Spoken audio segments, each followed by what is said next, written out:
Koppel, host of the Time for Coffee podcast, where you get firsthand career advice into the jobs and industries that interest you the most. And before we start today's show, I have a quick favor to ask you. If you haven't already, I'd be incredibly grateful if you give us a rating and a review on iTunes. And if you're like me, you need to do it now because you'll forget later and because it's the best way to help others who may be in search of career advice to find this free resource. So press pause if you haven't done it and do it right now. I'll wait. Thanks so much and enjoy today's show.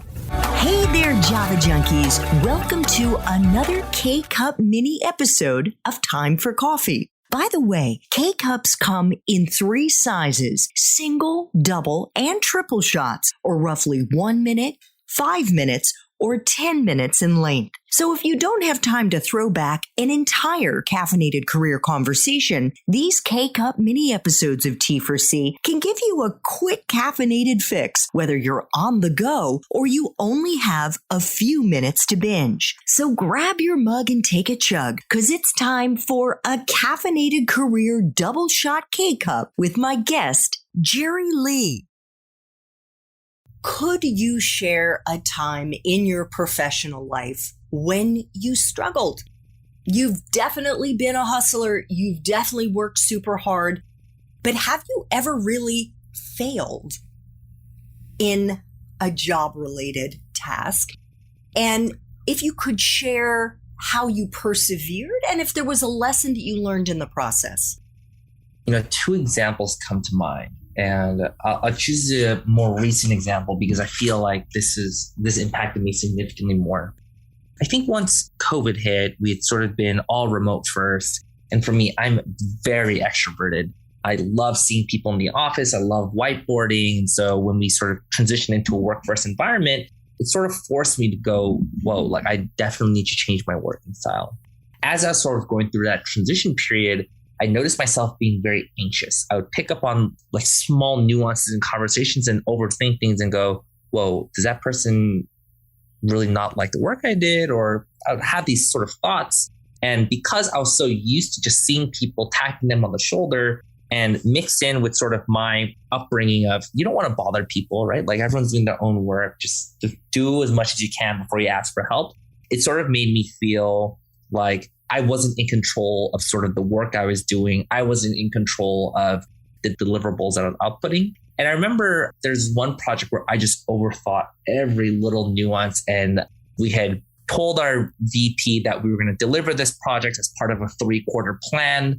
And because I had pretty much overthought everything, I did nothing for that quarter. It delayed us. And we had to have a pretty difficult conversation with the executive because this is one of our biggest priorities. And so as a result, it made me feel like, man, maybe my manager no longer trusts me as much. Maybe as a result of COVID, maybe I'm just not going to perform as well. I got severe work anxiety where I would wake up feeling paralyzed. And I felt like I was sort of on a downward spiral. But thankfully, I had the resources to reach out to a therapist. And by the way, I am a huge fan of therapy. I believe everyone should, no matter who you are, no matter how great you're feeling today, you 100% should talk to a therapist once a year, just like you go to a doctor for your physical health. To me, that was everything. Feeling of 2 things. 1, reaching out for help when I need it. And I don't always have to go through the ends of the earth and do everything myself before I reach for help. Sometimes it's okay to reach for help before I get to that point. And the second thing I've learned is that there needs to be a separation between work and my personal life.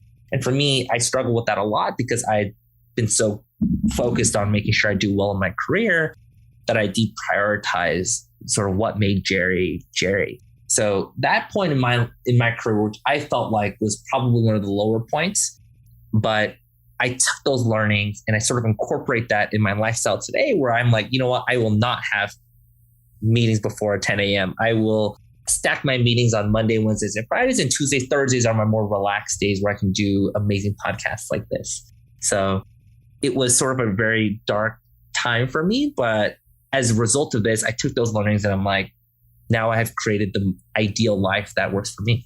Oh, thank you so much for sharing that, Jerry. You are so wise. You really are. I mean, you have the wisdom of somebody who is decades older. You really do. You're just such an incredible young man. And I, too, am a huge proponent of having a therapist. I've actually seen a therapist on and off for like 13 years. Yes. It is such a gift that you give yourself to start really unpacking maybe some of your idiosyncrasies. You know, we're so close to ourselves, right? We're surrounded by ourselves day and night.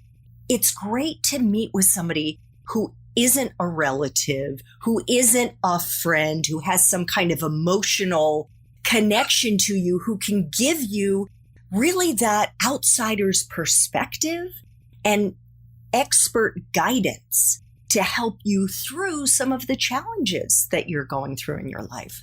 100%. And, you know, this is one of the things I wish I learned earlier in my career, where just talking to a therapist and just doing a check-in is absolutely amazing, because I think their mental health isn't something that I feel like didn't come to a priority for me and a lot of my friend groups up until COVID hit. And that's where people really began to realize, man, I really need to take care of myself mentally. And it's so hard to know when maybe things aren't going as well because you can't see it. It's not anything that is physically seen. You have to feel it. And so, absolutely. Thanks for tuning in to this K-Cup mini episode of Time for Coffee. If you want to listen to our entire caffeinated career conversation, please check out the show notes for this episode. Thanks so much for listening to this latest episode of T4C. And if you're interested in learning more about my coaching services for confused college students and recent grads, feel free to check out the Time for Coffee website under the coaching tab at time4coffee.org, or text me at 202-236-5712. That's 202-236-5712.